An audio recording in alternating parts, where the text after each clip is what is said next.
देश में अगर सबसे खतरनाक हवाई अड्डा है तो पटना है। मैं 14 साल से कह रहा हूं कि हमें बिहार में एक नया हवाई अड्डा चाहिए। जमीन का अभाव थोड़ी ना है, जैसलमेर में हजारों एकड़ जमीन पड़ा है, नया हवाई अड्डा बनवाइए। मैं एक अंतिम विषय, क्योंकि बिहार से आता हूं, 14 करोड़ की आबादी है। ये हमारे मित्र बैठे हुए हैं, हमारे दोनों मंत्री, ये मुंबई के हैं, मान लेता हूं, वो हैदराबाद के हैं। और उस समय उन लोगों ने तय किया, महोदय कहां का न्याय है बताइए महोदय। मेट्रो एयरपोर्ट्स, 2 मेट्रो एयरपोर्ट के बीच में स्लॉट्स, चाहे वो बैंगलोर है, मैडम बैठी हुई है वहां पर, चाहे वो मुंबई हो, दिल्ली हो, आपने ग्रीनफील्ड मेट्रो, और मैंने अपने हस्ताक्षर से, चाहे बिहार का आदमी होते हुए, चाहे मुंबई एयरपोर्ट हो, चाहे दिल्ली एयरपोर्ट हो, चाहे देवनाली शमशाबाद हो या हैदराबाद हो, हम लोगों ने वाजपेयी जी के समय में दस्तखत करके क्योंकि कॉमनवेल्थ गेम्स आने वाला था। आज 2 मेट्रो के बीच में जब जहाज उड़ेगा वो सस्ता होगा। 2 विमान जब, क्योंकि वहां पर इंफ्रास्ट्रक्चर, लेकिन अगर दिल्ली से पटना जहाज जाएगा तो तिगुना महंगा होगा, क्योंकि पटना 14 करोड़ की आबादी वाले राज्य में हमारे पास जहाज उतारने का जगह नहीं है, तो दाम बढ़ गया। डिमांड सप्लाई का मामला है।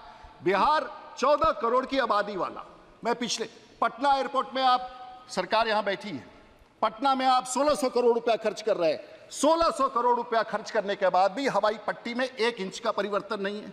आज भी मीडियम ब्रेकिंग के साथ, हाईएस्ट ब्रेकिंग के साथ, पेनाल्टी के साथ, देश में अगर सबसे खतरनाक हवाई अड्डा है तो पटना है।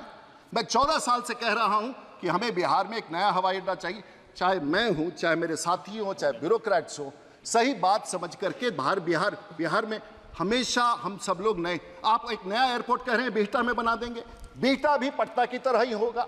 टेक ऑफ पाथ पर कॉन्फ्लिक्ट है, क्रैश हो सकता है। मैंने मेरी जो जानकारी महोदया, मैं जानता हूं, मैंने अभी आज से 3 दिन पहले, चाहे गुजरात के एयरपोर्ट में देखूं, पूरे भारत में जो विशनरी रूप से जो एयरपोर्ट्स बन रहे हैं, वेदर इट इज हैदराबाद और whether it is Chennai, the smaller state, छोटे राज्यों को ग्रीनफील्ड। और एक चीज बता दें माननीय सदस्यगण, अगर आपके राज्य में कोई कहता है कि फौज के हवाई अड्डा पर एयरपोर्ट खोलिए, हाथ जोड़ लीजिए, वो आपके साथ गलत है।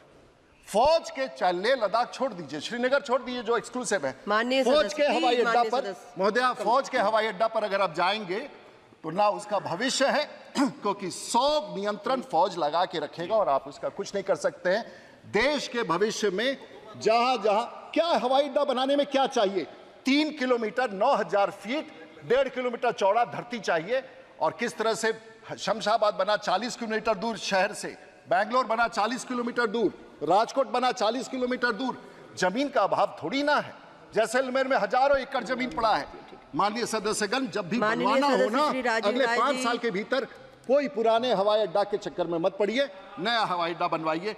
महोदया, बहुत सारे विषय थे, लेकिन ये 2 यंग मिनिस्टर्स हमारे बीच में हैं, और मुझे सौभाग्य है कि सदन के भीतर, सौभाग्य है कि सदन के भीतर दुनिया का अकेला पायलट हूं, अकेला मंत्री हूं और अकेला सांसद हूं जिसको इन बातों को रखने का आपके बीच में मौका मिला। बहुत बहुत धन्यवाद। राजीव राय को बोलना था मैडम, धन्यवाद, आपने